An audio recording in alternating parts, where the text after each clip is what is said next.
it's called Maura also, in Baltimore, who has a program of bringing Kenyan teachers to the US and having them train here. Some of them, of course, have gotten jobs here and they've been able to stay, but they have created very strong partnerships. We are the foremost ambassadors of our country, and we are the foremost promoters of business with our country. I want to ask you, my brothers and sisters, let us now systematize how we get this institutional capability that we have by the numbers we have in the US to go back to our country so that we mentor, train, and help grow the talent that we have in our country. And there's much more we can do when we continue having this conversation and continue talking.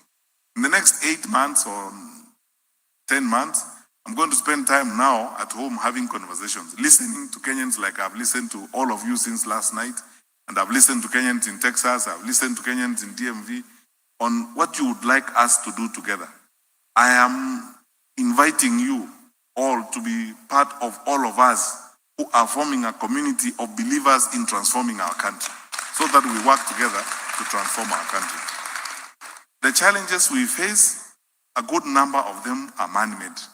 There is nothing wrong with our country, but there's something wrong with some of the management we have in our country and some of the decisions that we take in our country. I gave this example yesterday. How is it? And it's very clear that all of you guys know this. When President Kibaki was sworn into office, he introduced free primary education. 1 million kids walked to school. 1 million.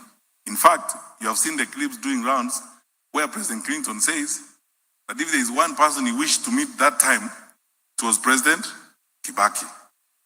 That a new president of Kenya who introduced free education and 1 million kids walked to school. By the time President Kenyatta came into office, Kibaki's children were now ready to go into secondary school. That is why President Kenyatta spent time on 100% transition. The late Professor Magoha and I, a number of us, spent time in villages, building classrooms, fighting female genital mutilation, and ensuring that girls go to school. Everywhere where we had challenges, like in Kilifi, because of teenage pregnancies, I banned disco matanga because that nonsense where people go when someone has died, they go at night to dance. And then they say, oh, we must replace the one who's in the coffin tonight. You know, silly things like those, which eventually affect our children. And we worked hard through the provincial administration. I remember, for example, George Natembea, the current governor of Trans Nzoia, a good friend of mine. Yes, he of the Tawe movement. Was first the county commissioner in Narok, then later regional commissioner in Rift Valley. We were terrorizing chiefs and assistant chiefs, telling a chief, if there is a girl who's going to be found in your jurisdiction who has not gone to school, you will pay for it. And drove these kids to school. Now, how is it that when we are supposed to be going forward, we want to go backwards? We reduced capitation from 22,000 to about 16 or so. It's not even going to schools. And every day is excuses upon excuses, In fact, I would be forgiven if I described what we have in our country as government by excuses. It started with, no, it is Uhuru and his term. Then, no, it's Raila and Azimio, and I don't know who. Then now, ni Wakikuyu wanataka kuharibu serikali. As I said the other day, next year it's going to be ni Kisii na Wakamba wanataka kuharibu serikali. So looking for someone to blame for things that we are supposed to be doing. Good people, we have challenges in our country. Some of them are man-made. Let us work on solving them. I am ready to lead the team to fix those challenges. I'm ready. Because it's true. Because this is not geophysics. This is not rocket science. These are straightforward matters where we need honesty and trust to make the decisions. As I move towards the end of my remarks this evening, I want to remind you this. In 2022, hold on a minute. In 2022, we told a lot of people. I addressed meetings where people were asking me these questions, and I told them, like I'm going to tell you today, because I have nothing to hide and you are my brothers and sisters. We either, A, stand up, be focused, and deal with the challenges in our country, or we will soon have no country. It's as simple as that. This pretense that we have had over the years, where we are told lies, huyu musunguko wa ujeuri na uongo. And now season 2 of that is about to begin. Where, people are flying around the country with helicopters every Friday, in the form of empowerment, 9 helicopters this way, 9 helicopters that way, dramatizing things. Then they end up in a village, they give those poor people 64 shillings. That is not even $1. Even if you gave your mother $1, what would she do with it? Let's be serious. I mean, these jokes, our country is better than that. So that is why we are here.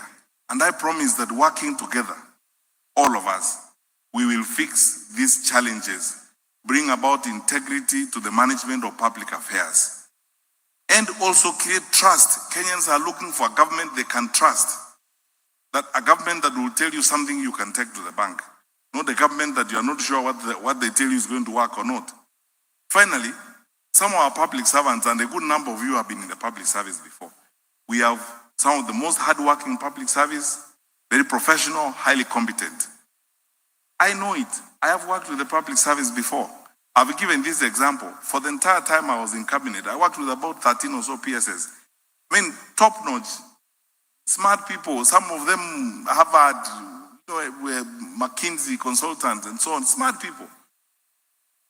They don't need a benevolent guy from heaven, to come and give them lectures every day and dictate them on what they're supposed to be doing. They just need to be respected, be given an opportunity to move forward. And also merit, so that people are promoted because they are qualified to do the job they're doing. Not parachuting people left, right, and center because of the ethnic communities they come from. Collecting some political stillborns and assigning them responsibility to boss around public servants. And they spend time insulting public servants every day. We are the consultants, we are the advisors. And we have reinvented the way in which public service is supposed to be run.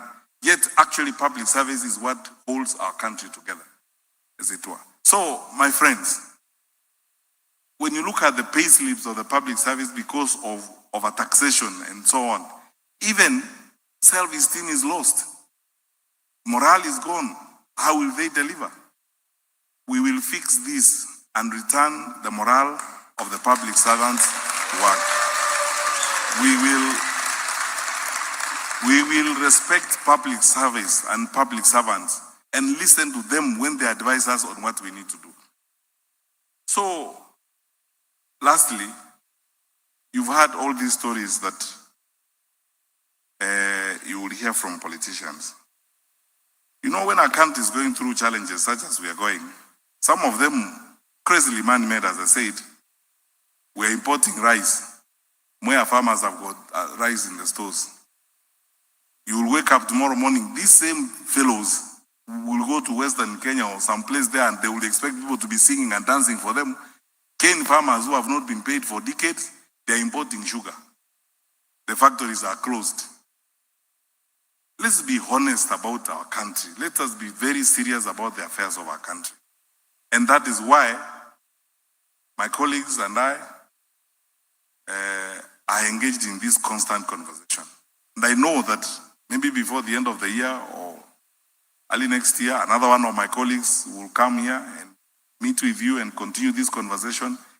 We want you to join us in the program and the journey of remaking our country and reclaiming our country. Don't be discouraged. I know things can go wrong. I know how it feels when you watch those pictures on TV of thugs walking side by side with uniformed police officers. People shooting at members of parliament in broad daylight, and there's no crime they have committed. They are just going to a church and going to a rally. Can you imagine if the US behaved like that? We probably would not have been sitting here. As soon as the MC started, policemen walk in. They just start chasing us around. And there's nothing we have done. We have just met and danced. And I don't know why anybody should be unhappy about that dance. Now, those are the kind of things that we are dealing with. But do not lose faith. And people constantly dividing us. This is why I have refused personally. And we all reject, and I want to invite you to reject with me, and all of us well-meaning people, the idea of dividing us into tribes, into communities, and so on. We are not a congregation of tribes in Kenya. We are a nation called Kenya. And the challenges we have do not know tribe, they do not know region.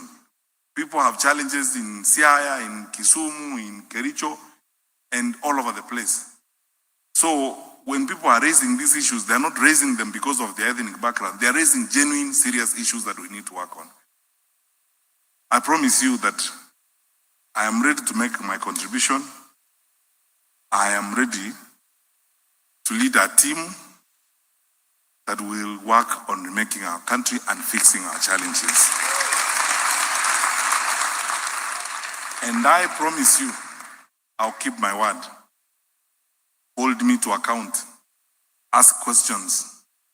And if I am the one who's so blessed and so privileged to cross that bridge and be the one to be in that office, listening to these wonderful young people who spoke here, asking questions about what we are going to do to resolve some of those challenges, like mental health. Half of the reasons why we have mental health problems in our country is because of the ecosystem and the environment in which we live. If you graduated 6 years ago, you have no job, your brother has no job, your sister has no job, your mom has no job, your father is earning a miserable salary, paying SHA, paying housing, a house you will never go into. How will you remain sane? Yeah. I'm asking you, how will you remain sane? That's why we're having these challenges. The anguish, our young people are going into these issues because of the challenges we have in the country. So the first solution to this problem is to fix the problems of the country so that our young people, we can get investment into our country, we can get private sector involved in our investment and creating employment for our young people. Then we will deal with these challenges. Then their self-esteem will come back, their dignity will come back. And that is what I pledge to do and I would like to do. So that we build trust in a transparent government. Finally, I ask you to keep the faith. Do not be discouraged by these momentary challenges. By God's grace, we will cross that bridge together. And when we do, we will fix the challenges of our country. Have hope that the better days of our country are ahead. And I am asking that we all join together as we walk on that journey to a better future as a country where we will be united, live together, be transparent, build trust in our country again. My item number one, if I got that opportunity, will be beginning on a program of healing the nation. Because our country is suffering from divisions and all this pain. But I believe it. I believe it in my heart. We will get there and we will solve these challenges together and we will fix our challenges as a country. There is nothing we cannot do with the capacity that we have. There is nothing that Kenya cannot achieve when we are committed as we are all the time. So by the grace of God, let's keep the faith, stay on course, and I count on you for prayers, for support, and also for counsel and advice, and for holding me to account as we lead that trip forward. May God bless you.